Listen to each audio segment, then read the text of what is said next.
સૌરાષ્ટ્ર, મધ્ય ગુજરાત અને દક્ષિણ ગુજરાતમાં છૂટો છવાયો વરસાદ.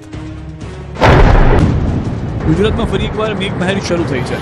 રાજ્યના અનેક જિલ્લાઓમાં વરસાદી માહોલ જામ્યો છે. ક્યાંક લાંબા વિરામ બાદ વરસાદથી ખેડૂતોમાં ખુશી છે, તો ક્યાંક વરસાદી પાણીના કારણે લોકોને મુશ્કેલીનો સામનો કરવો પડી રહ્યો છે.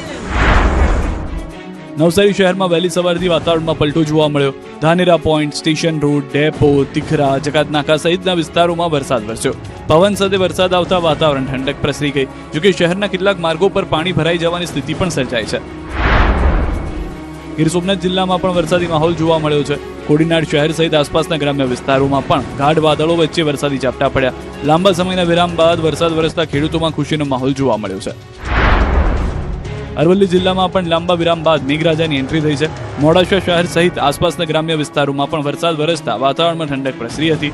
વરસાદથી ખેડૂતોમાં પણ રાહતનો માહોલ જોવા મળી રહ્યો છે. બીજી તરફ નર્મદા ડેમની સપાટીમાં પણ વધારો નોંધાયો છે. ઉપરવાસમાંથી 16,174 ક્યુસેક પાણીની આવક થઈ રહી છે, જેના કારણે સરદાર સરોવર નર્મદા ડેમની સપાટી 127.70 મીટર સુધી પહોંચી છે. છેલ્લા 24 કલાકમાં ડેમની સપાટીમાં 20 સેન્ટીમીટરનો વધારો થયો છે.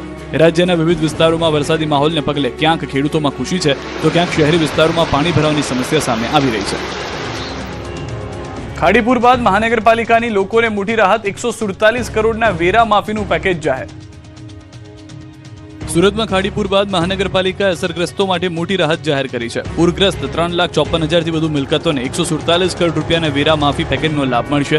રહેણાંક મિલકતોની સાથે વેપારીઓને પણ આ યોજનામાં સામેલ કરવામાં આવ્યા છે. સુરતમાં તાજેતરમાં આવેલા વિનાશક ખાડીપુરે અનેક પરિવારો અને વેપારીઓને ભારે નુકસાન પહોંચાડ્યું હતું. અનેક વિસ્તારોમાં ઘરોમાં પાણી ઘૂસી જતા ઘરવખરી બરબાદ થઈ હતી, જ્યારે દુકાનો, ગોડાઉન અને નાના ઉદ્યોગમાં પણ લાખો રૂપિયાનો માલસામાન નષ્ટ થયો હતો.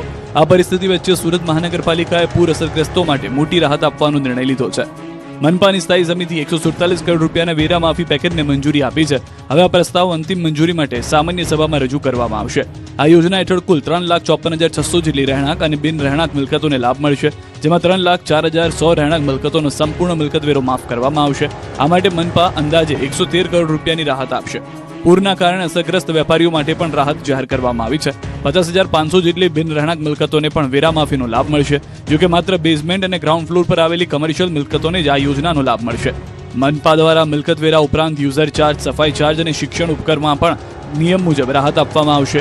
પૂર બાદ ઊભી થયેલી ગંદકી અને આર્થિક નુકસાન વચ્ચે આ નિર્ણયથી અસરગ્રસ્તોને મોટી મદદ મળશે. રાજકોટના લોકોને મળશે પોપટપરા ગરનાળામાં ભરાતા પાણીની સમસ્યાથી છુટકારો. રાજકોટના પોપટપરા અંડરબ્રિજ દર વર્ષે વરસાદી પાણી ભરાવાની સમસ્યાથી હવે લોકોને રાહત મળવાની આશા છે. મનપાએ પાણીના નિકાલ માટે એક્શન પ્લાન તૈયાર કર્યો છે. દર વર્ષે થોડો વરસાદ પડતા જ પોપટપરા અંડરબ્રિજમાં પાણી ભરાઈ જાય છે.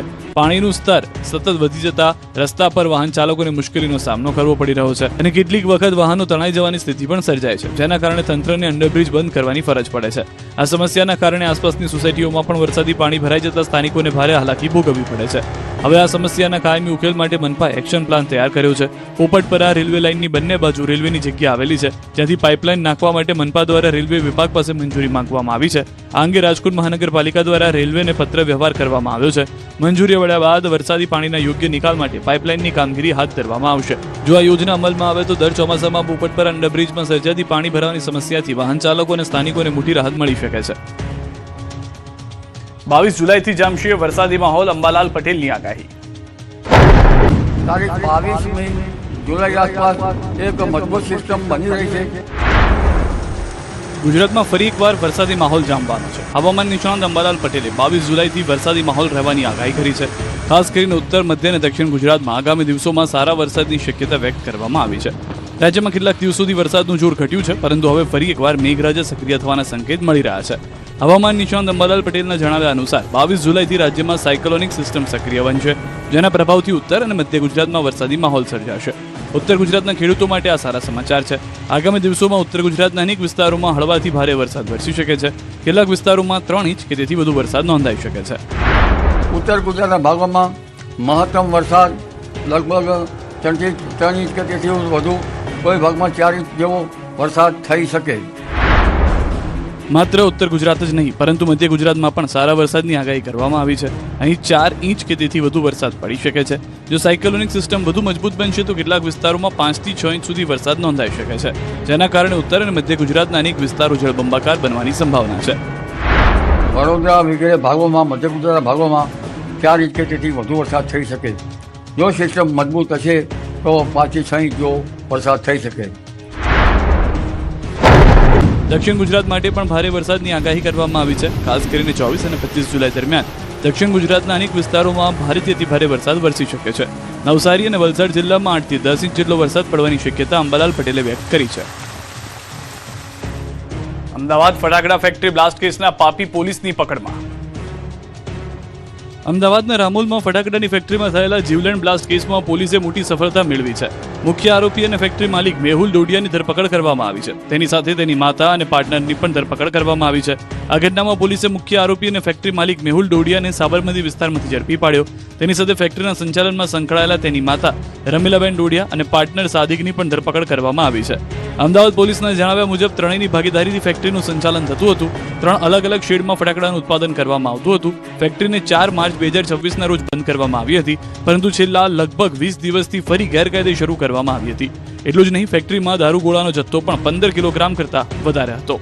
પ્રાથમિક તપાસમાં સામે આવ્યું છે કે ગણેશ મહોત્સવને ધ્યાનમાં રાખીને મોટા પ્રમાણમાં ફટાકડાના ઓર્ડર મળ્યા હતા. આ ઓર્ડર પૂરા કરવા માટે દાહોદ જિલ્લાની સંજેલી વિસ્તારની શ્રમિકોને કામ પર લાવવામાં આવ્યા હતા. જોકે આ શ્રમિકોનો કોઈ વીમો લેવામાં આવ્યો ન હોવાનું પણ તપાસમાં સામે આવ્યું છે. પોલીસે જણાવ્યું કે બ્લાસ્ટ સમયે મેહુલ ડોડિયા ફેક્ટરી પર હાજર હતો, પરંતુ દુર્ઘટનાના કારણે ફરાર થઈ ગયો હતો. પોતાની માતાને હોસ્પિટલ લઈ જવા અન્ય વ્યક્તિને ઘટના સ્થળે મોકલ્યો હતો.